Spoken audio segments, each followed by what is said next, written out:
Kami memuji kebesaran-Mu, ajaib Tuhan, ajaib Tuhan. Kami memuji kebesaran-Mu, ajaib Tuhan, ajaib Tuhan.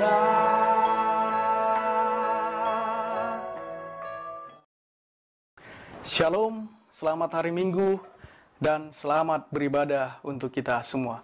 Semoga kita tetap dalam keadaan bersukacita, terlebih untuk menyambut firman-Nya. Dan sebelum kita mendengarkan firman Tuhan, kita berdoa. Pertolongan kita adalah di dalam nama Tuhan, yang menciptakan langit dan bumi beserta isinya. Tuhan yang tidak hanya mencipta saja, tetapi Dia jugalah yang senantiasa hadir dan berkarya di tengah-tengah kehidupan kita. Sebentar kami akan mendengarkan kebenaran-Mu. Berfirmanlah Engkau, karena kami telah siap untuk mendengarkan-Mu. Di dalam Kristus Yesus kami berdoa dan mengucap syukur hanya kepada-Mu. Amin. Firman Tuhan yang menyapa dan yang menguatkan kita di Minggu Trinitatis saat ini terambil dari kitab Kejadian pasal yang pertama ayat 26 sampai ayat yang ke-31. Saya akan membacakan untuk kita semua. Berfirmanlah Allah, baiklah kita menjadikan manusia menurut gambar dan rupa kita, supaya mereka berkuasa atas ikan-ikan di laut dan burung-burung di udara, dan atas ternak, dan atas seluruh bumi, dan atas segala binatang melata yang merayap di bumi.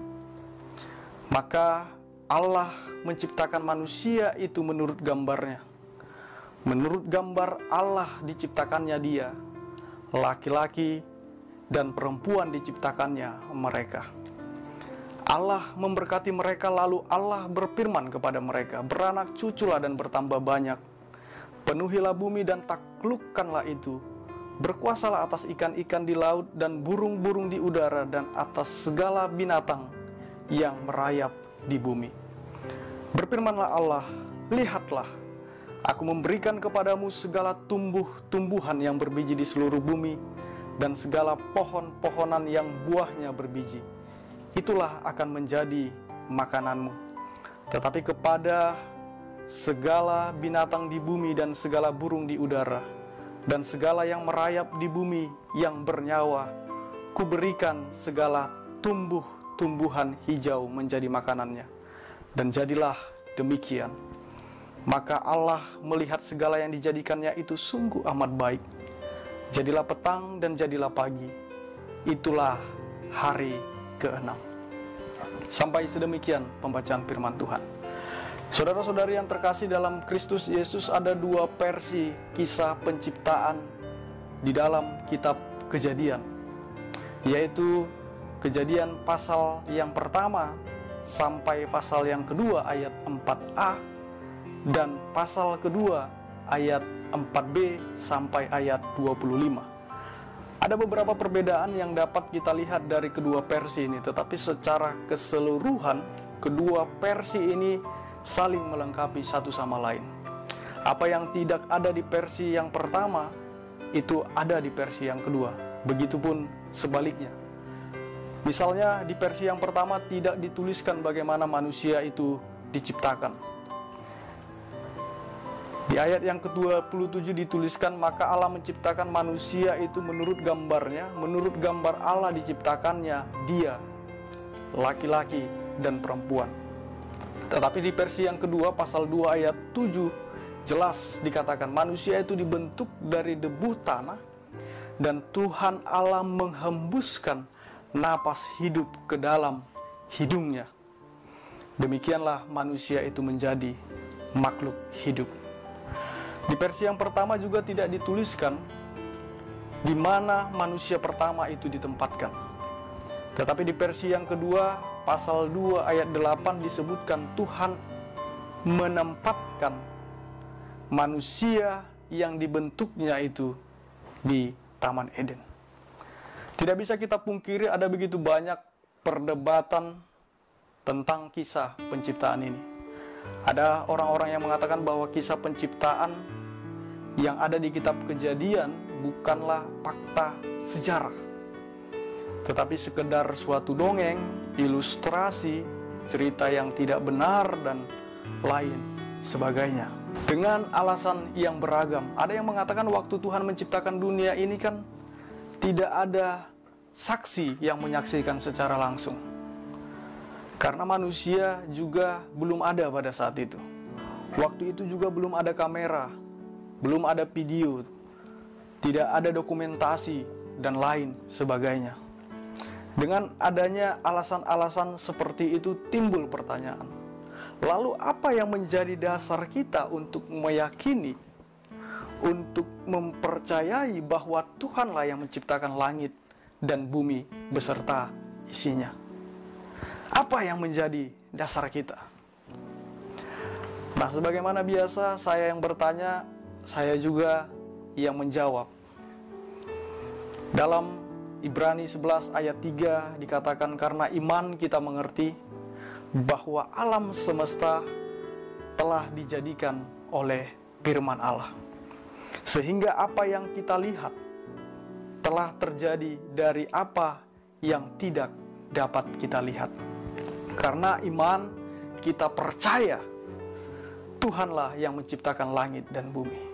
Karena iman kita percaya bahwa kisah penciptaan dalam Kejadian pasal yang pertama dan yang kedua merupakan fakta sejarah. Allah menciptakan langit dan bumi beserta isinya dari yang tidak ada menjadi ada.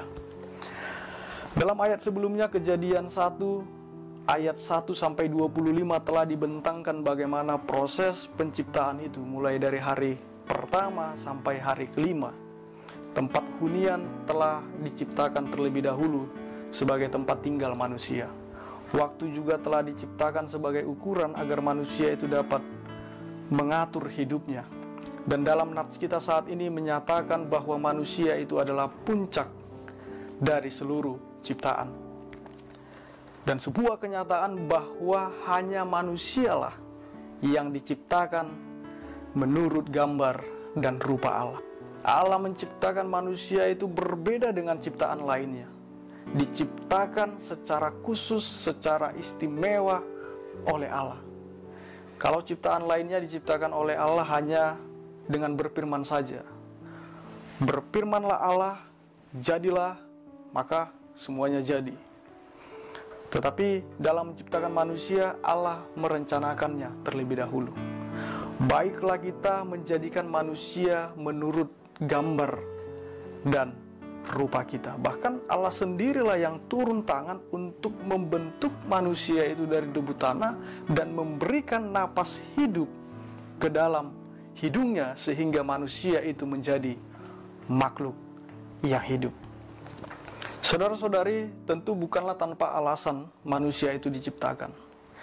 Kita diciptakan untuk melakukan rancangan Tuhan. Apa rancangan Tuhan atas hidup kita? Kita dirancang untuk diberkati. Ayat 28, Allah memberkati mereka. Kita dirancang Tuhan untuk memiliki keturunan atau beranak cucu. Beranak cuculah dan bertambah banyak. Penuhilah bumi. Dan kita juga dirancang Tuhan untuk berkuasa atas ikan-ikan di laut, atas burung-burung di udara, dan atas ternak, dan atas seluruh bumi, dan atas segala binatang melata yang merayap di bumi. Manusia menjadi wakil Allah, menjadi rekan sekerja Allah untuk menjaga alam ciptaan. Manusia sebagai pembawa gambar Allah. Sehingga ketika makhluk lain melihat Adam, Mereka sepertinya melihat Sang Pencipta itu sendiri. Ini ibarat petani yang membuat orang-orangan di sawah ya. Agar ketika burung melihat orang-orangan yang bergerak-gerak, burung itu mengira sang petani yang sedang menjaga sawahnya.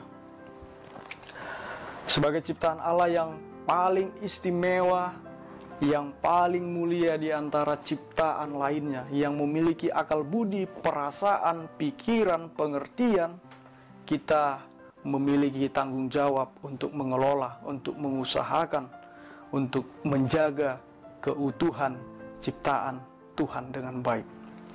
Tetapi kenyataannya yang sering terjadi adalah justru kebalikannya.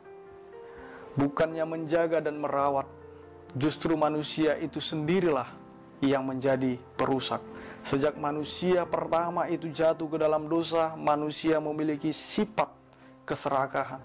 Dan keserakahan inilah yang menjadi awal kerusakan ciptaan Tuhan yang telah Ia ciptakan dengan sungguh amat baik. Bahkan sampai sekarang, banyaknya pengambilan hasil halam yang tidak teratur dan berlebihan mengakibatkan pencemaran lingkungan. Semuanya itu telah merusak ekosistem. Dan yang terjadi adalah justru manusia sendirilah yang rugi. Kita harus tetap ingat bahwa sampai kapanpun kita selalu hidup berdampingan dengan alam. Ketika kita bersahabat dengan alam, maka alam bersahabat dengan kita. Tetapi jika kita tidak bersahabat dengan alam, jika alam rusak, maka manusia itu sendirilah yang menderita. 2 hari yang lalu, tepatnya setiap tanggal 5 Juni, itu diperingati sebagai Hari Lingkungan Hidup Sedunia. Peringatan ini bertujuan untuk mengkampanyekan bahaya kerusakan alam dan menyerukan agar semua manusia mau peduli dan memelihara lingkungan hidup. Karena semakin hari dunia semakin sakit.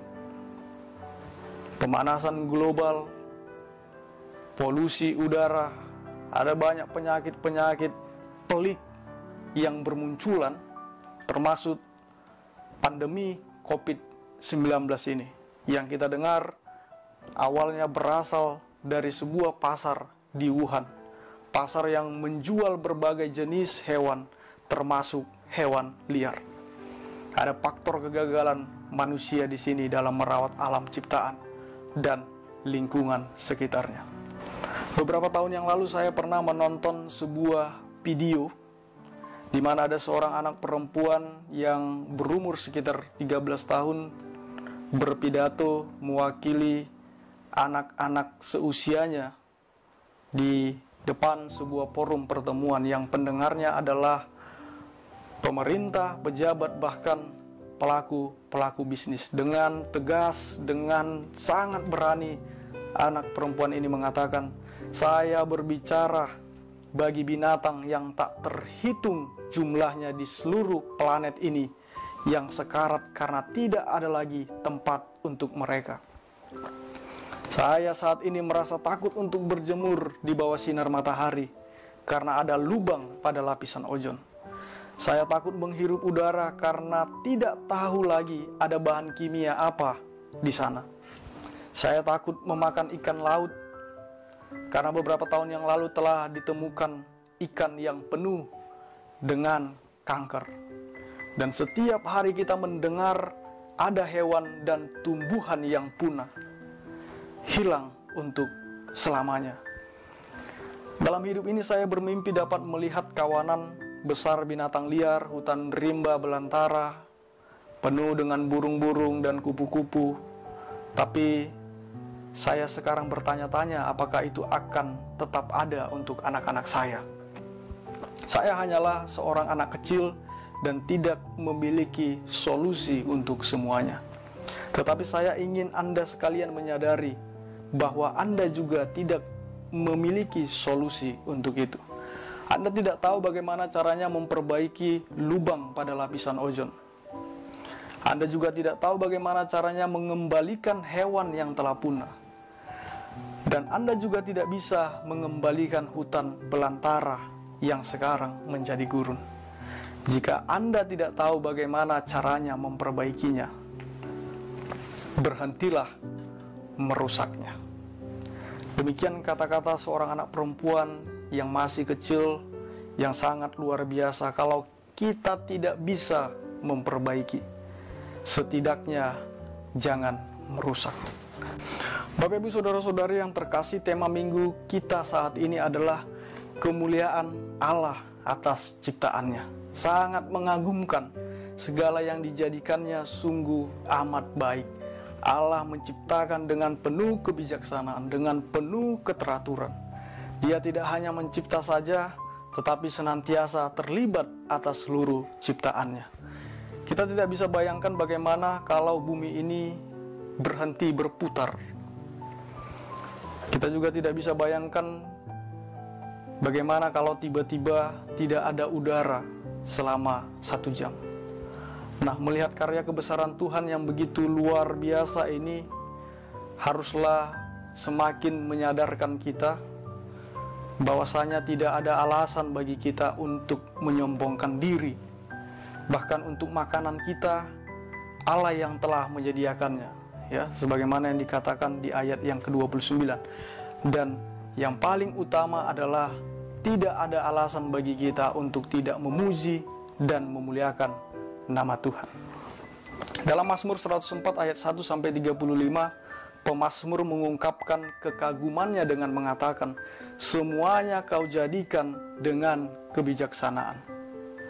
Bagaimana Allah membuat mata air, lalu air itu mengalir di antara gunung-gunung, memberi minum segala binatang di padang, menumbuhkan rumput bagi hewan, pohon-pohon untuk tempat bersarang burung-burung, ada malam, ada siang, dan lain sebagainya. Ya, semuanya itu diciptakan dengan penuh kebijaksanaan, dengan penuh keteraturan, dan membuat seorang pemazmur sangat kagum, dan melalui kekagumannya itu menimbulkan sebuah pujian, bahkan ucapan syukur kepada Tuhan. Jadi ada banyak hal yang membuat kita terkagum-kagum atas karya-karya Tuhan.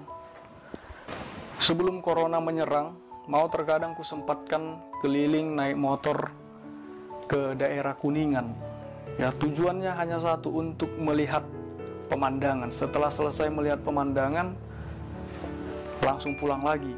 Ketika melihat pemandangan, ada sukacita tersendiri, ada rasa kagum, sehingga secara refleks saya pribadi menjadi memuji Tuhan. Ya, luar biasa Tuhan ciptaanmu. Nah, belum lagi kalau di Kuningan ada wisata air panasnya, ya. Yang kita tahu biasanya kan air panas itu ada kalau sudah dimasak di atas api. Nah, tetapi ini berbeda. Air panas itu keluar dari bumi, ya. Dan yang paling mengherankannya lagi, air panas itu ada di daerah yang dingin. Nah, ini kan hal yang luar biasa. Kalau saudara sudah pernah ke Tarutung, saudara pasti tahu di Tarutung ada wisata alam air soda. Di dalam air itu ada gelembung-gelembung gas yang indah. Di suatu hal yang tidak bisa memang kita pikirkan secara logika, apa yang telah Tuhan ciptakan, ya, karya Tuhan di tengah-tengah dunia ini. Melihat pertumbuhan pohon cabai saja, tapi ini bukan cabai-cabean, ya. Aku sendiri sangat kagum. Dari biji tumbuh sedikit demi sedikit sampai berbuah, diambil tetangga, berbuah lagi. Luar biasa melihat burung-burung di udara yang terbang bebas. Dia tidak menanam, dia tidak menuai, tetapi dia dipelihara oleh Tuhan, kan? Ketika melihat wajah manusia yang berbeda-beda, itu pun suatu karya yang luar biasa.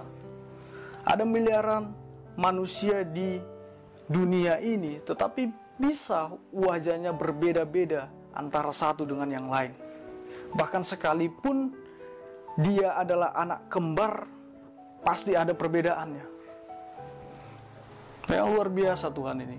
Kita tidak bisa bayangkan kalau seandainya wajah manusia itu diciptakan tidak berbeda ataupun sama. Laki-laki sama semua, perempuan sama semua. Lalu ada ibu-ibu belanja dibawa anaknya. Pulang-pulang dia salah bawa anak, ya, anak orang dibawa. Yang susahnya kalau ada seorang bapak pergi ke pesta sama istrinya, pulang-pulang dia bawa istri orang. Si istri orang lain ini pun berpikir, si suami orang lain ini suaminya. Itu makanya dia mau, karena mirip. Jadi ribet ya. Nah, tetapi intinya ketika kita melihat hal-hal yang mengagumkan, yang kita puji bukanlah keindahan-keindahan, keluar biasaan itu, tetapi yang kita puji adalah siapa yang menciptakan itu semua, yaitu Tuhan Allah. Saudara-saudari, memuji dan memuliakan nama Tuhan itu bukan hanya di gereja, bukan hanya ketika ibadah, berdoa, bernyanyi, ataupun ketika mendengarkan firman Tuhan. Dengan memelihara alam ciptaan Tuhan, itu juga bagian daripada pujian kita kepada Tuhan. Dengan kita memperlakukan sesama kita dengan kasih, itu juga bagian daripada pujian kita kepada Tuhan. Mari sebagai orang percaya yang telah menerima anugerah pengampunan dosa dan keselamatan di dalam diri Yesus Kristus, serta orang-orang yang dituntun oleh Roh Kudus, kita senantiasa hidup dengan pujian dan ucapan syukur kepada Tuhan. Sebagai ciptaan yang paling mulia, kita kembali diingatkan untuk menjaga dan memelihara ciptaan lainnya. Kiranya Tuhan memberikan kita kekuatan serta memampukan kita untuk melakukan yang sesuai dengan kehendak-Nya. Amin. Tuhan memberkati.